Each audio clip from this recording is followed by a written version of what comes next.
Hello everyone. So this is my another pig. Uh,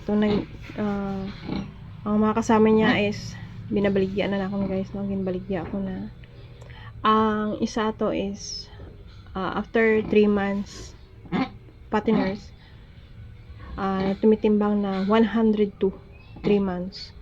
Yung isa is 95 kilos. So ito iniwan namin guys kay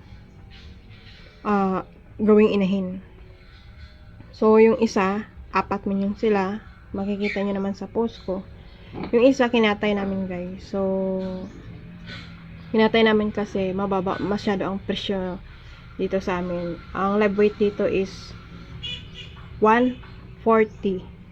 So kinatay na lang namin yung isa kay para mabalik yung para may ginansya man tayo guys, no. So ito ang naiwan June, July, August, September, October.